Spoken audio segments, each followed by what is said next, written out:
Ceramic gloss can be applied to any surface on your vehicle to create a streak-free, ultra-slick surface. Ultra-slick. How slick can it be? Hello and welcome back to the channel. Today we are looking at DIY Detail's ceramic gloss, which is their more stout spray sealant and polish on the bottle. Their other one is Quick Beads, which is a spray-on rinse-off type product. This can be used in wet as a drying aid, but it is also dry use and a clay lube. So it's got a lot of uses, which makes it a versatile product. But it's not exactly the cheapest thing on the market, and we want to know, okay, all these uses are good. It helps the value proposition. But what is the outright raw performance like chemical resistance, gloss, and fill? Because it's called ceramic gloss, so definitely in the name. So something we're going to look at today. We'll start off with the application on the door. Go from there. We will go to the gloss and fill panel, and then the chemical resistance panel, where we'll subject it to the same 2% Bilthamber foam as everybody else, and then come back here for the ranking. All right, next up, DIY Detail ceramic gloss. It's got a nice smell. I really like the smell. It's not too strong. It's probably in the medium smell strength range. And I just did the application to the other panels. It's very slick, I will say. Comparatively, this might be one of the slickest products on second buff. So, yeah. Basic instructions. Mist onto the vehicle surface, wipe with a clean, dry plush mat for a towel, buffing until product is removed. It can also be used as a drying aid. I prefer the spray into a cloth because the microfiber, if it's dry, it will pull some stuff back. So if you won't want to get into that, that's a better way to do it. And spread. It's on the thinner side. You might be able to see it in the camera. Sorry, I'm having lighting issues. One of my lights keeps dying. And I know these flicker a little bit, but that's all I can do for now. We'll maybe look into other options in the future. I just want to try and show you the paint. Like, yeah, flash gone. Gone. Gone. Like, it's a very, almost a one wipe. The second flip is just for insurance. So, which, I mean, you should do. But, yeah. When it comes to the doors, I don't do anything with the doors until I restart. Then I just polish them off after cleaning it. Like, the whole car is rinseless, washed, and then cleaned. I was thinking about, oh, yeah, that's smooth. I was thinking about, checking in on the doors after a week, but I haven't done it for the first round. And it's still negative degrees outside, so washing outside is not happening, and I'm not doing it in here because it's just too much water. So it probably won't integrate that. I know I have the doors as another sort of panel to look at, but I don't think I'm going to do it. I'll do standalone stuff for these two. I'll do other comparisons as new things come out. So you'll see them in lots of other variables. We'll do long-term tests as well. Yeah, that was easy. Under the cloth, it's not quite as slick as it was feeling earlier, but it's a doodle to apply. It's a slightly better than 3D was. We just did 3D in case you're watching these in a different order, but it's really, really easy to apply. So, yeah, smells nice, easy to apply, easy to spread. It's thinner. Sunshine, working in temps, we're working in 23 degrees right now, and that's at the top of the car. Down here, it's probably closer to 20. 18, 20 to 22, just because the floor is freaking cold. So yeah, it would be an easy product to apply. Yeah, good job. All right, we're looking at DIY Detail's ceramic gloss, which is in this spot here, and then you've got high polish, and then nothing. So pull the tape.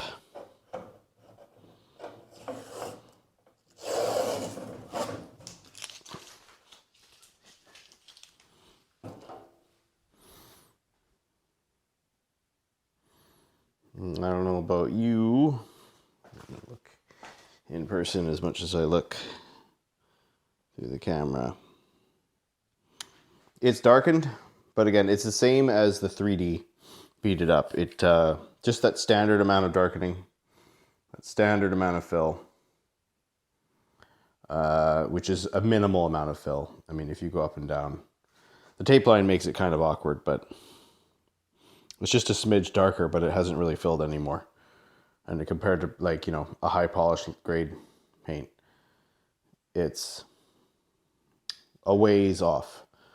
There is sprays out there that have high fill. We've seen it in the past, but this guy is a ways off on that one. So yeah, decent. You know, it's got a nice application, and that might be the kicker as to why it seems to be so far that the correlation is if it's easy to apply, it doesn't do a ton of filling. So, and that's sort of what I'm seeing. It's just that little bit amount. You know, I'm looking in person as much as through the camera as well, and yeah, it's just a smidge.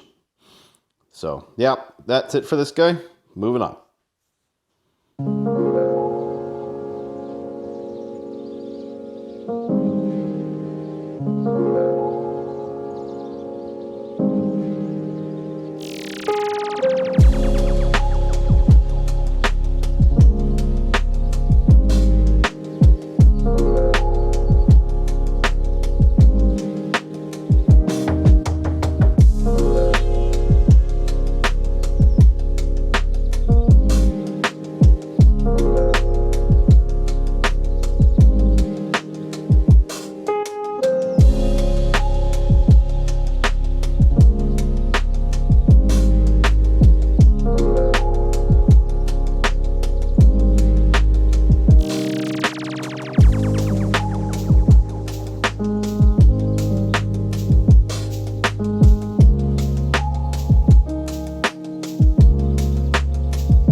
Okay, so here we are looking at the performance here of ceramic gloss.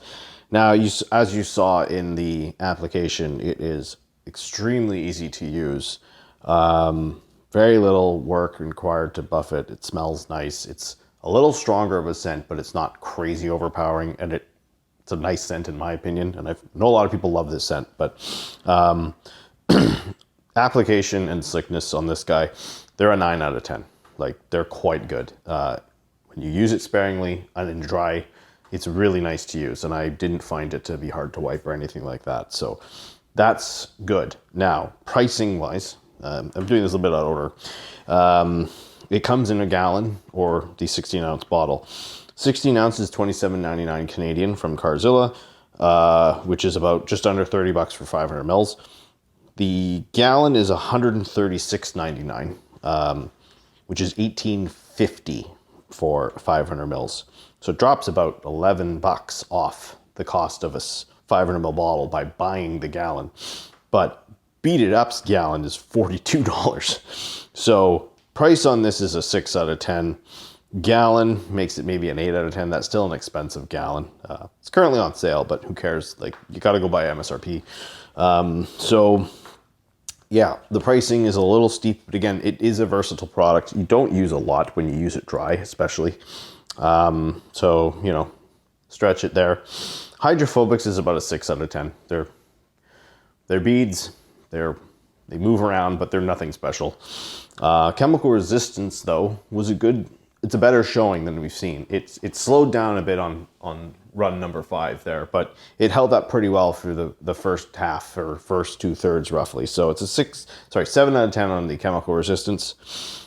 The gloss and fill is a 3 because just the baseline amount that I'm seeing. I've seen that panel get real dark and real clean looking from a spray product. Again, geared towards that. But yeah, not seeing a huge crazy improvement, especially for the price. It's doing the baseline. There's something else on top. There's something filling in those little bits and darkening that little bit, but that's a 3 out of 10 for me. Bottle and trigger leaks when it shakes. I've always had this issue with this, and a lot of DIY's products, they do leak when they shake, and the spray sealants are the ones that you're always shaking. So that's a 1 out of 2. Otherwise, it's a good trigger. The bottle is good quality. The label's good. The label's a 2 out of 2. There's lots of information. There's alternate uses. You know, all that kind of good stuff. Irritants, codes if you want to go read SDS sheets and play chemist. I'm sorry, but you don't learn everything from an SDS sheet, but let's not ramble there. So overall, we have a third product in first place, three-way tie, 43 out of 64. So that's a three-way tie for first, each offering different attributes. What else is in there? Beat It Up and Colonite are both in there. So because Beat It Up got there for the high value, Colonite got it there for the high beating and good chemical resistance, but it didn't have good fill and it wasn't a good value. So everything sort of, as you can see, no product's going to get 10 out of 10 or pull points in every category. There's compromises being made every single time you do this. And again, we are testing in a control environment, which is done so it can be consistent, but that does not mean it's real in a lot of areas. Like the gloss and fill panel, the application, that's sort of real. Chemical resistance does not translate into real world durability. And you'll see that in one of the upcoming products we're going to look at. But, you know, there's more to it than this, but this is what I can do that I can be consistent with. And that's why I do it this way, as well as doing real world reviews on the hood of the car in conjunction with this type of testing. I want both of them. You can't just have one or the other. If you have to pick, real world's more useful for more people. But you can't control it. You can't control the variables. So I do them both to try and give both sides of the coin and let people decide in my market, for my pricing, in my use cases, you know, is your climate similar to mine? Who knows? But that's why we do it this way. Rambling again here. So we'll finish it off. A good showing, tie, three-way tie now for first place on the rankings, and I will update them. The link will be below in the description to go see the sheet. And we'll go from there. But thank you again for watching. See you in the next one.